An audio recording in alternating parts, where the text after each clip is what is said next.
Are the doom and gloom people and preppers right? I'm Holy Joe Rock and Roll reporting to you live and unscripted from Wall Street with this in-depth report.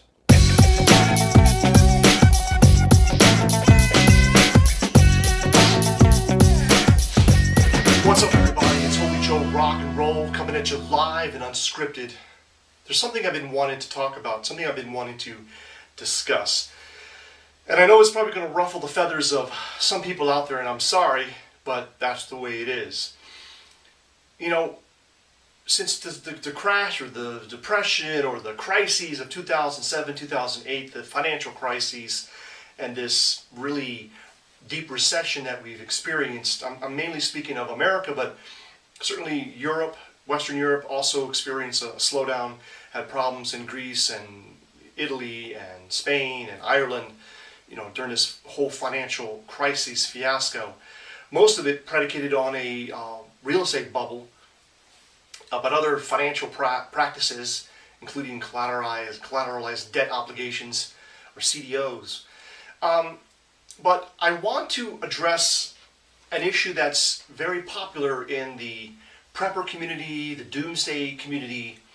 And again, I'm not trying to ruffle any feathers. I know it's going to, but I wanted to ponder the question.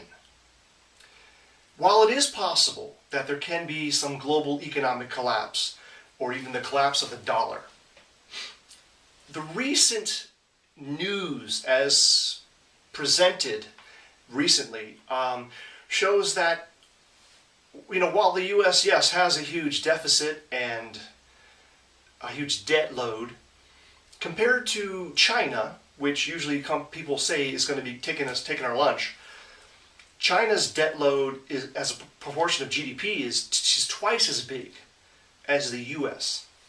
And the Chinese real estate bubble is massive. You know, with the ghost cities, just Google that, ghost cities in China, you know, where they've just spent money to build stuff, hoping that somebody eventually would live there, but these cities are completely empty, or, you know, virtually empty. So I'm not really that worried about China. You know, it is an economic competitor, but we heard the same stuff about Japan in the 80s, and you see what happened there. Another bubble burst. They basically flatlined for 20 years. I'm not saying that's going to happen to China tomorrow, but eventually that bubble is going to have to burst, all right? So I'm not really that worried about China. But go back to the U.S. For the preppers out there that are worried. Now, I know if you've been a long time unemployed and you're hurting out there and you're in the hurt locker and you don't really have much hope, you know, I want you to stay up. I want you to stay positive, because this is really going to be a positive message. Okay, I want you to consider 3 strong suits, 3 positives for the American economy. And this is why I think the dollar will still remain a reserve currency. It will remain the currency for commodities going forward. And here's why. Number 1, energy independence. Without much help from the governments, Republicans or Democrats, without much help, this whole shale, fracking, horizontal drilling revolution has been done by American business people who cracked the code on this and went to work and are producing more energy in the United States than ever before. We have finally, the U.S. is finally producing more oil than Saudi Arabia, more oil than Russia. We are the #1 energy producer. And when you consider Canadian oil and Mexican oil, this whole North American energy independence renaissance, it's happening now. People are saying by 2020, even before that, I think it's going to happen. You know, as consumers are using less and less, baby boomers are retiring, driving less, cars are becoming more efficient, we are using less and less. And also there's this massive amount of natural gas. A lot of it's being flared off, burnt off. Companies are starting to take advantage of that, building chemical plants and, you know, factories that can utilize this as a feedstock. These are all positives. So, energy independence. That means that oil is always going to be priced in US dollars for the foreseeable future, because we are going to be producing the most. Now, whether we export oil or not, which we're not able to yet, but we are exporting refined products, gasoline and diesel. We export that out of the Gulf of Mexico today, and probably other places. So that's all priced in US dollars, and that's not going to change. So we've got energy independence going for us. So we always are going to have energy. So whether or not something collapses, we have energy. Okay? It's just a question of getting it from where it exists, North Dakota, Texas, wherever, to where it's really needed. East Coast, South, where the people are. West Coast, exactly, etc. Energy independence, American energy, priced in dollars. Number two, I want you to consider how much food the United States produces. We are the world leader in production of food, even with the California drought, which I believe can be solved if they would just recycle municipal water. When it's treated, it's considered gray water, and normally that's just dumped into the river or dumped into the ocean, right? There are countries out there, like Italy, that actually takes that gray water and uses it for agriculture. So it's not wasted, and there is no battle between, domestic use and agricultural use. It's a compromise. It's a symbiotic relationship. Okay, whatever's used in the municipalities gets cleaned, processed, treated, and then instead of dumping it into a river, it goes to agriculture. That has got to be a strategy that the U.S. embraces and starts to implement. Remember, this is gray water, so it's technically not drinkable water, but it's certainly, for agricultural purposes, it's fine. It's clean enough for agricultural purposes. Food. Food, we export so much food. We are the biggest exporter of food. Grains, corn, wheat, soybeans, even beef, pork, chicken. We export so much food that this commodity is bigger than oil. Food commodities is a bigger market than the oil market, and we are a big exporter. So because we feed the world, they have to cough up dollars to buy our food. So again, another strength for the US dollar. So we've got energy, we've got food. Now the third positive. Did you know that 80% of the cotton produced in the world comes from the USA? That's right. A lot of it from California, Texas, but also Mississippi. And cotton today is harvested by a machine. There's no more people picking cotton. It's a machine, goes through, harvests the cotton. It's very efficient, and we make the most of it, and we export the most of it. So again, if you want to wear clothes, you got to buy it in dollars. You got to buy cotton in US dollars. So those are three pillars that support the US dollar.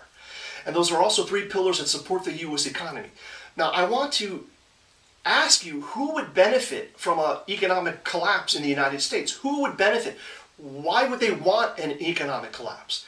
Corporations, they make money by selling you stuff. They're already very efficient, very cash rich. Why would they kill the goose that laid the golden egg? It's not in their interest for corporations to create an economic collapse. It's not. How about Wall Street, the financial people, the investor class? It's definitely not in their interest for these companies to start losing money because they can't sell stuff because of an economic downturn, because stock prices are going to go down, people are going to leave the market, investors are going to get hurt. Yeah, sure, if you're a short seller, you might profit from that move, but you're selling short, the price can only go to zero. That's your maximum gain.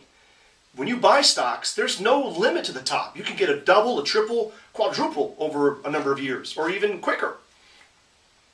So the investor class, unless you're, like I said, a short seller who's plugged into, hey, there's a collapse coming, I'm going to sell short, they might marginally benefit. And you saw a few people who benefited from the housing collapse, who saw it coming, saw the bubble. They created these negative reverse derivatives or whatever, sold them to the same companies that were selling these CDOs, and they profited handsomely, huge, billions of dollars they made because they saw it coming.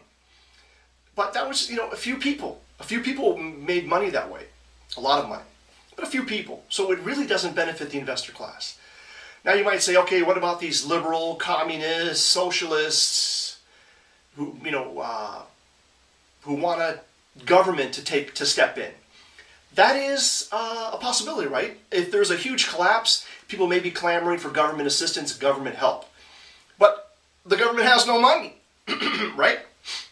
The government has no money. So really, while they may benefit because of jobs, right? Government jobs might improve, or people in the government helping, right? Remember that? Hey, I'm from the government, I'm here to help. Those people might benefit from some kind of economic collapse. But again, there's really no money. There's no money for these kinds of projects. So, and who else? I mean, you name the group that would really benefit from an economic collapse. There's none. Now, the fourth point I want to make is this. The United States, with over 330 million people, with energy, with food, with cotton. You've got food, clothing, and of course shelter. These are the three pillars that people need, right? Besides food, fire, and the physical act of reproduction. Those things are easy, right? But we've got food, clothing, and shelter. Of course, that's wood and whatever building construction materials we need. We've got those covered. And if you are in the U.S.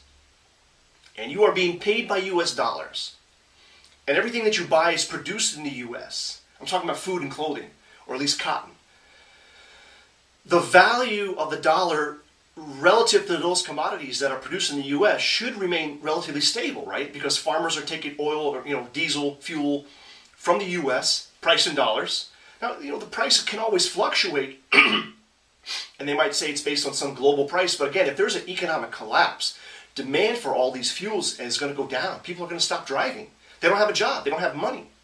So while there may be spikes and there may be opportunistic people trying to rip you off, right? Gouging you, that's going to be a short-term effect.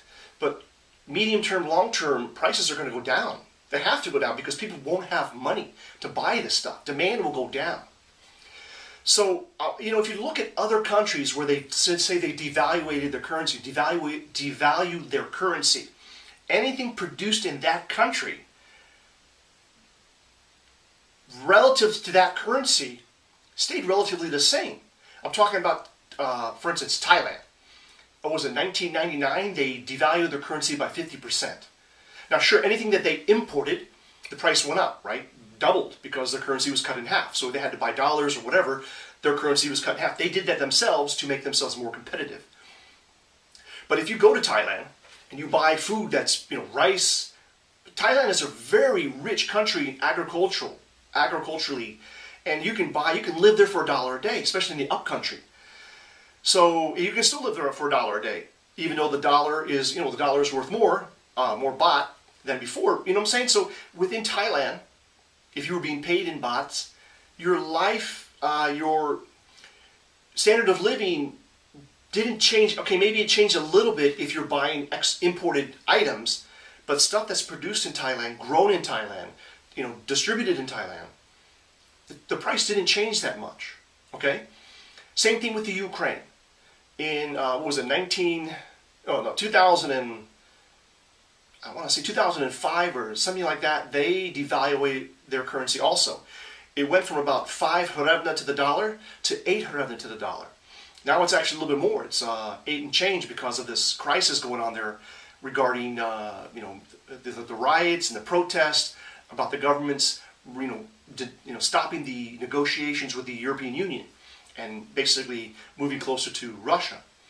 So their currency is losing a little bit of value, probably because of that. There's a fear factor, right? But if you go to the Ukraine with dollars, or even, if you're a Ukrainian, buying Ukrainian bread, buying Ukrainian food, also another agriculturally rich country. The country goes all the way to the Black Sea. They grow oranges down there. They grow wheat in the north. They've got a lot of stuff there, a lot of positives, very rich soil. So for the average Ukrainian, yeah, things maybe got a little bit more expensive, but if you manage what you're buying, the prices are relatively the same. Maybe they've gone up a little bit due to inflation, but they didn't double and triple. Bread didn't double and triple. The price of bread, didn't double and triple. May have gone up 10% or something like that. So the same thing would happen in the United States. Let's say that the dollar collapsed. Let's say, these far-fetched theories that are being thrown out there. That, oh, we're going to switch to gold, or we're going to switch to the euro, or we're going to switch to the Chinese currency. Folks, those countries, those currencies aren't any stronger than the U.S. They're all fiat currencies. And as I explained earlier, the Chinese economy, the Chinese debt to GDP ratio is twice as worse off as the United States. Who wants to be a Chinese citizen? I mean, think about it. Who's immigrating to China? You might. I don't know if you can become a Chinese citizen. Maybe. Whatever. So these are my thoughts on this crisis, this collapse, this calamity talk that we've been hearing for a long time. Now, I'm not trying to diminish the prepper community. I think that anybody who prepares for the worst hopes for the best. Nothing wrong with that. Nothing wrong with being prepared, having some storage of supplies, food, guns, and ammo. Not a problem. I have no problem with that. I'm just saying that if you have to think a little bit outside that paranoid, xenophobic box, and just think, who would benefit? And there really aren't any major contenders for who would really benefit from some kind of economic collapse. Virtually nobody would benefit. A few people would, yes, of course. But it's not black and white. It's not so easy to see, hey, these groups of people would definitely, and a large number of people would definitely benefit from a collapse. This group of people would definitely suffer. Everybody would suffer. Okay? So I hope this has been helpful. I hope you guys, maybe it makes you think a little bit. And I appreciate any comments down below. Thumb it up. Holy Joe Rock and Roll coming at you live and unscripted. Till next time. Peace out.